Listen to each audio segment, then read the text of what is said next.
Okay દીકરાઓ, હવે જે છે આપણે જોવાના છે આગળના વિડિયોમાં જે જોઈ ગયા આપણે વર્ગીકૃત શ્રેણી. હવે વર્ગીકૃત શ્રેણીની અંદર આપણે જોઈ ગયા અલગ અલગ વર્ગકો વિશે, કક્ષક વિશે વાત કરી ગયા, જેની અંદર આપણે સૃષ્ટિથી શરૂઆત કરીને છે જાતિ સુધી ગયા હતા. હવે દરેક ટર્મને આપણે વન બાય વન સમજીશું. પહેલા આપણે શરૂઆત કરશું જાતિ, પછી પ્રજાતિ, પછી કુળ, પછી ગોત્ર, એવી રીતે ક્રમબદ્ધ આપણે આગળ વધશું. તો વર્ગીકૃત કક્ષાઓ.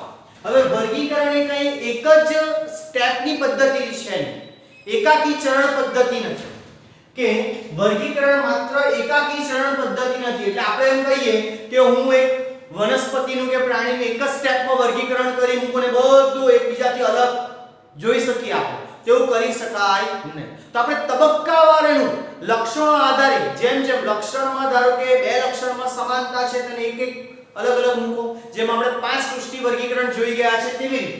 તો વર્ગીકરણ માત્ર એકાકી ચરણ પદ્ધતિ નથી, પરંતુ શ્રેણીબદ્ધ ચરણ દર્શાવતી પદ્ધતિ છે. શ્રેણીબદ્ધ, તબક્કાવાર, સ્ટેપ વાઇઝ સ્ટેપ આપણે વર્ગીકરણ કરી શકીએ, જેમાં દરેક ચરણ એટલે કે એક જાતિ છે એક ચરણ, બીજું ચરણ પ્રજાતિ છે, ત્રીજું ચરણ કુળ છે, એ રીતના સો ઓન.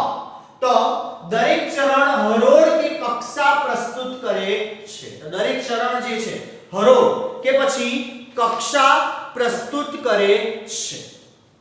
તો જો કક્ષા બધી જ દ્રષ્ટિએ વર્ગીકૃત વ્યવસ્થાનો ભાગ હોય તો તેને વર્ગીકૃત કક્ષા કહે છે. તો કક્ષા જે છે બધી જ દ્રષ્ટિએ વર્ગીકૃત વ્યવસ્થાનો ભાગ હોય તો તેને વર્ગીકૃત કક્ષા કહે છે. આવી બધી જ કક્ષા ભેગી મળીને, આ બધી જ કક્ષાઓ ભેગી મળીને શું બનાવે? વર્ગીકૃત શ્રેણીની રચના કરે. તો આવી રીતે બધી જ કક્ષાઓ ભેગી મળીને વર્ગીકૃત શ્રેણીની રચના કરે છે. તો હવે ઉદાહરણ જો આપણે લઈએ, જેમ કે દરેક સજીવોના અમુક લક્ષણો ફિક્સ હોય, જેમ કે સાંધાવાળા ઉપાંગો. તો સંધિપાત સમુદાયના પ્રાણીઓને એક વિશિષ્ટ લક્ષણ કહેવાય સાંધાવાળા ઉપાંગો. સાંધાવાળા ઉપાંગ દેખાય એટલે આપણે એને શેમાં મૂકી દઈશું? સંધિપાત સમુદાયની અંદર મૂકી દઈશું. એટલે કે દરેક જે છે સ્ટેપ, દરેક કક્ષક જે છે એના અમુક લક્ષણો કેવા હોય? નિશ્ચિત હોય, ફિક્સ હોય. આ લક્ષણ છે એટલે એના માટે સૃષ્ટિ આ જ આવે, વર્ગ આ જ આવે, ગોત્ર આ જ આવે, કુળ આ જ આવે, પ્રજાતિ આ જ આવે, જાતિ આ જ આવે, એવી રીતે. તો દરેક માટે આપણે અલગ અલગ, તો સ્ટેપ વાઇઝ અલગ અલગ જૂથની અંદર લક્ષણોને આધારિત તેની વહેંચણી, લક્ષણોને આધારિત આપણે ક્રમબદ્ધ, તબક્કાવાર, ઉપરથી શરૂ કરીએ તેમ નીચે વર્ગીકરણ કરતા જઈશું.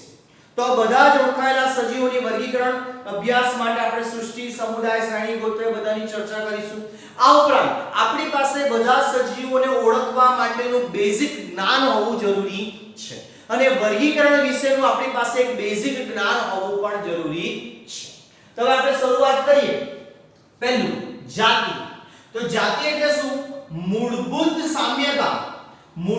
સામ્યતા ધરાવતા સ્વતંત્ર સજીવોના જૂથને જાતિ તરીકે ઓળખવામાં આવે છે. મૂળભૂત એટલે વધુમાં વધુ અને મૂળભૂત સામ્યતા ધરાવતા સજીવોના જૂથને આપણે જાતિ તરીકે ઓળખીએ છીએ. વિશિષ્ટ બાહ્ય રચનાકીય તફાવતને આધારે એક જાતિ નજીકનો સંબંધ ધરાવતી અન્ય જાતિથી અલગ કરી શકાય છે. બાહ્ય રચનાકીય તફાવત, જેમ કે મારો દેખાવ અને તમારો દેખાવ 100% સરખો તો નથી. બાહ્ય દેખાવ આપણો થોડો અલગ છે, પણ આંતરિક રચના કેવી હશે? મોટે ભાગની સમાન.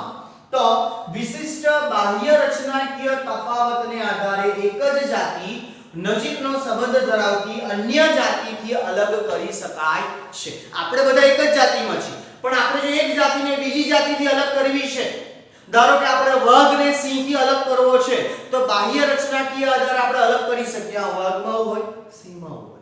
જ્યારે મનુષ્યમાં તમારા અને મારામાં મોટે ભાગની બધી જ સમાન, ખાલી આંશિક દેખાવ આપણો થોડો અલગ છે, છતાં પણ આપણે છીએ, બાકી બધું સમાન છે. એટલે આપણી જાતિ એક છે. એક જાતિને અન્ય જાતિથી બાહ્ય લક્ષણને આધારે પણ આપણે અલગ તારવી શકીએ. જેમ કે મેન્જીફેરા ઇન્ડિકા આંબાનું વૈજ્ઞાનિક નામ, સોલેનમ ટિબોરસમ બટાટાનું વૈજ્ઞાનિક નામ, પેન્થેરા લિયો સિંહનું વૈજ્ઞાનિક નામ. અહીં પ્રથમ જે છે મેન્જીફેરા, સોલેનમ અને પેન્થેરા એ પ્રજાતિ છે, જ્યારે ઇન્ડિકા, ટિબોરસમ અને લિયો જે છે એ જાતિ છે.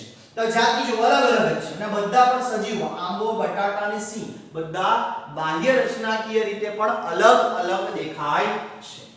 ત્યારબાદ હવે જાતિ પછીનું ઉપરનું જે સ્ટેપ આવે છે કયું પ્રજાતિ અને જાતિઓ ભેગી મળીને પ્રજાતિનું નિર્માણ કરે. તો દરેક પ્રજાતિ એક કરતા વધારે જાતિનો સમાવેશ કરી શકે એટલે પ્રજાતિની અંદર એક જ પ્રજાતિમાં આપણે એક કરતા વધારે જાતિનો સમાવેશ કરી શકીએ. જેમ કે પેન્થેરા, પેન્થેરા શું છે પ્રજાતિ, એમાં બે જાતિનો સમાવેશ થાય, પેન્થેરા લિયો એટલે સિંહ, પેન્થેરા ટાઇગ્રિસ એટલે વાઘ. એવી જ રીતે સોલેનમ નાઇગ્રમ અને સોલેનમ મેલોન્જેના. તો સોલેનમ નાઇગ્રમ એટલે શું પીલુડી અને સોલેનમ મેલોન્જેના એટલે શું રીંગણ. તો મેલોન્જેના અને નાઇગ્રમ આ બંને જે છે જાતિ કેવી છે અલગ અલગ છે જાતિ, પરંતુ એમની પ્રજાતિ કેવી છે એક જ છે. તો આ જાતિની વાત કરીએ. તેવી જ રીતે હવે આપણે વાત કરીએ પ્રજાતિ. પ્રજાતિ એટલે શું નજીકનો ગાઢ સંબંધ ધરાવતી જાતિનું જૂથ. નજીકનો એટલે બે જાતિ એવી છે અલગ અલગ છે પણ એમના વચ્ચે ઘણી બધી સામ્યતા આવી છે અને અમુક અંશે તફાવત પણ છે. એટલે જાતિ તો અલગ અલગ જ ગણાશે પરંતુ એમની વચ્ચે સામ્યતા પણ છે. એ સામ્યતા ઘણી બધી છે એના આધારે એમને એક જ પ્રજાતિમાં સમાવેશ કરી શકાય. વધુ સામાન્ય એટલે કે એક જ પ્રજાતિના સજીવો વધુ સામાન્ય એટલે વધુ સમાનતા ધરાવે છે. નજીકનો સંબંધ ધરાવતી જાતિ ભેગી મળીને નજીકનો સંબંધ ધરાવતી જાતિઓ ભેગી મળીને પ્રજાતિની રચના કરે છે. જેમ કે બટાટા રીંગણ બંનેની જાતિ અલગ છે પરંતુ પ્રજાતિ સમાન છે. ઉદાહરણ છે એટલે વધારે ક્લિયર થશે. આ બધા સાયન્ટિફિક નેમ પણ છે એ ખાસ તમારે યાદ રાખવાના છે કારણ કે પૂછી શકાય એમસીક્યુ ની અંદર. જેમ કે સોલેનમ ટ્યુબરોસમ બટાટા, સોલેનમ મેલોન્જેના એટલે કે રીંગણ. તો અહીં જે છે સોલેનમ શું છે પ્રજાતિ, આ એક જ પ્રજાતિની અંદર આ બંને જાતિનો સમાવેશ થાય બટાટા અને રીંગણ. એવી જ રીતે પેન્થેરા, પેન્થેરા લિયો ટાઇગ્રિસ ને પાર્ડસ. તો પેન્થેરા જે છે પ્રજાતિ અને જાતિ લિયો ટાઇગ્રિસ ને પાર્ડસ. પેન્થેરા લિયો એટલે સિંહ, પેન્થેરા ટાઇગ્રિસ એટલે વાઘ અને પેન્થેરા પાર્ડસ એટલે દીપડો. તો પ્રજાતિ કોને કહેવાય નજીકનો ગાઢ સંબંધ ધરાવતા જાતિનો સમૂહ ભેગો મળીને એક જ પ્રજાતિની રચના કરે. ત્યારબાદ હવે કુળની વાત કરીએ. કુળ. હવે કુળની વાત એટલે તમારું કુળ કયું છે એની વાત નથી થતી. અહીં વર્ગીકરણના કુળની વાત કરીએ છીએ. તો કુળ, કુળ એ પ્રજાતિ અને જાતિની સાપેક્ષે ઓછી સમાનતા સાથેનું સંબંધિત પ્રજાતિ સાથેનું જૂથ ધરાવે. એટલે કે શું અહીં કે કુળ એ પ્રજાતિ કે જાતિની સાપેક્ષે પ્રજાતિ અને જાતિની સાપેક્ષે ઓછી સમાનતા ધરાવતા સજીવોનું જૂથ એક જ કુળમાં મૂકી શકાય. એટલે એમ કહી શકીએ કે પ્રજાતિઓના સમૂહ ભેગા મળીને કુળની રચના કરે. કુળ એ વાનસ્પતિક અને પ્રાજનિક. તો કુળ એ જે છે વાનસ્પતિક અને પ્રાજનિક એમ બંને લક્ષણોને આધારે વર્ગીકૃત કરી શકાય છે. પણ કુળ કેવી રીતના બને કે પ્રજાતિ અને જાતિની સાપેક્ષે કુળની અંદર ઓછી સમાનતા જોવા મળે અને પ્રજાતિ અમુક આંશિક સમાન લક્ષણો ધરાવતા પ્રજાતિઓનો સમૂહ ભેગો મળીને કુળની રચના કરે. કુળ એ વાનસ્પતિક અને પ્રાજનિક એમ બંને લક્ષણને આધારે વર્ગીકૃત કરી શકાય. જેમ કે એક કુળની વાત કરીએ સોલેનેસી કુળ જેમાં ત્રણ અલગ અલગ પ્રજાતિનો સમાવેશ થાય. જેમ કે સોલેનમ, પિટુનિયા અને ધતુરા. તો ત્રણે ત્રણ પ્રજાતિનો સમાવેશ એક જ કુળ સોલેનેસીમાં થાય. એવી જ રીતે ફેલિડી કુળની અંદર સમાવેશ થાય પેન્થેરા અને ફેલિસ. પેન્થેરા આપણે જોઈ ગયા કોના માટેનું છે વાઘસી દીપડા માટેનું પ્રજાતિ છે, જ્યારે ફેલિસ કોના માટેની બિલાડી માટેની પ્રજાતિ છે. તો અહીં જે ફેલિડી કુળની અંદર પેન્થેરા અને ફેલિસ પ્રજાતિનો સમાવેશ થાય અને ફેલિસ કેટસ એટલે શું ફેલિસ કેટસ એટલે બિલાડીનું વૈજ્ઞાનિક નામ. પરંતુ જો આપણે જોઈએ બિલાડીનું કુળ કયું છે ફેલિસ, જ્યારે કૂતરાના લક્ષણ બિલાડીથી વધારે અલગ છે એટલે એનું કુળ કયું છે અલગ છે કયું કેનિડી કુળ. એટલે કૂતરાનો સમાવેશ કેનિડી કુળમાં થશે, બિલાડીનો સમાવેશ ફેલિડી કુળની અંદર થશે. ઓકે દીકરાઓ, તો જે આપણે પહેલા વાત કરી ગયા વર્ગીકૃત કક્ષાઓ અલગ અલગ સ્ટેપની વાત કરી ગયા, અલગ અલગ સ્ટેપ જેના આધારે વર્ગીકરણ કરવામાં આવે. પછી જાતિની વાત કરી ગયા આપણે, કે જાતિ એટલે વધુ પડતા સમાન લક્ષણો ધરાવતા સજીવોનું જૂથ સ્વતંત્ર રીતે જાતિ તરીકે ઓળખવામાં આવે। એ પણ આપણે ચર્ચા કરી ગયા। પછી આપણે વૈજ્ઞાનિક નામ જોઈ ગયા, ઇમ્પોર્ટન્ટ છે એમસીક્યુ માટે, પ્રજાતિની વાત કરી ગયા, પછી કુળની વાત કરી ગયા। હવે આગળ પણ આપણે આની અંદર આગળ પણ જોવાના છીએ। હજી આખી વર્ગીકૃત કક્ષાઓ આપણે પૂરું કરીશું આ જ વિડિયોની અંદર, એટલે બને રહો હમારે સાથ। ઓકે દીકરાઓ, હવે આગળ આપણે જે જોઈએ નંબર 4 ગોત્ર। તો ગોત્ર કોને કહેવાય? કેટલાક સરખા લક્ષણો ધરાવતા કુળો ભેગા મળીને એક જ ગોત્ર જેવી ઉચ્ચ કક્ષાનું નિર્માણ કરે। તો અમુક પ્રમાણમાં સરખા લક્ષણો ધરાવતા કુળો ભેગા મળીને ગોત્ર જેવી ઉચ્ચ કક્ષાનું નિર્માણ કરે। કુળમાં અન્ય પ્રજાતિની સાપેક્ષે સરખા લક્ષણોની સંખ્યા જે છે ઓછી હોય, તો કુળમાં જે છે અન્ય પ્રજાતિની સાપેક્ષે જે છે અન્ય નીચેના સ્ટેપની સાપેક્ષે સરખા લક્ષણો ઓછી સંખ્યામાં હોય। ઉદાહરણ જોઈએ એટલે વધારે ખબર પડશે। જેમ કે પોલિમોનિયસ જે ગોત્ર જેની અંદર બે અલગ અલગ કુળનો સમાવેશ થાય। કયા અલગ અલગ કુળ જે છે એનો સમાવેશ થાય? તો કોન્વોલ્યુલેસી અને સોલેનેસી। કોન્વોલ્યુલેસી અને સોલેનેસી કુળનો સમાવેશ એક જ ગોત્ર પોલિમોનિયસમાં થાય। શેના આધારે? કે આ બંને કુળની અંદર પુષ્પીય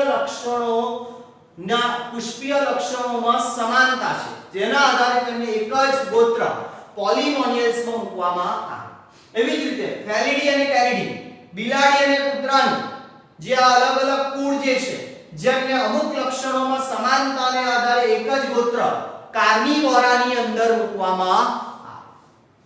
તમે જોવો છો અત્યાર સુધી જોયું આપણે, જેમ જેમ જાતિ, પ્રજાતિ, કુળ, ગોત્ર તરફ જઈએ છીએ તેમ તેમ શું થાય છે?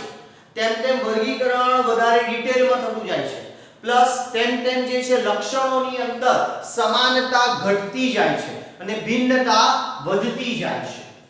ત્યારબાદ અમે વાત કરીએ વર્ગ। નજીકના સંબંધિત ગોત્ર, તો નજીકના સંબંધિત ગોત્ર ભેગા મળીને એક જ વર્ગની અંદર તેનો સમાવેશ થાય।